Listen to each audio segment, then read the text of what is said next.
رمضان له پیکج له اعلان وکړي پرونه چې کوم دغه کو نه ریحای فورس پکې اوس لا بیا لاړه دی ریحای فورس مطلب اصل کې داسې ده چې ردې نه مخکې که تاسو خیال کړي نو د ټایګر فورس په نوم باندې یو فورس جوړ شوی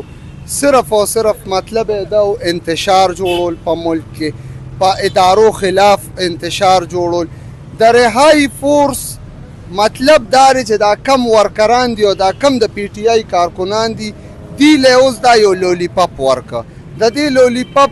په بنیاد باندې به دا ورکران به سبا بیا د ریحای فورس په نوم روزي بیا به جیلونه بیا به تاڼې وي او مشرانو به دا حالي څنګه چې پرون د ګنډاپورو او نن د سهیل افریدي دی په کار دا و په ټول ملک کې دغه د لګیا دی خلک رمضان پیکیجونه اعلان کوي ګوره دا غریب خلک دي دا دي دی په ټایګر فورس څه کوي دی په ریحای فورس څه کوي دی اوړه غواړي دی چینی غواړي دی روټۍ غواړي په پښتونخوا کې دونه بد حل روان دی چې د پښتونخوا حکومت دا ځل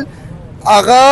رمضان چې کم پیکج دی د هغې نه مرسته شوي دي او وایي چې نه ځکه چې تیر رمضان پیکج هم د پی ټی آی خلکو ټولو په خپلو خلکو باندې تقسیم کړی دی او دا ځل هم د دوی هم دا اراده ده خو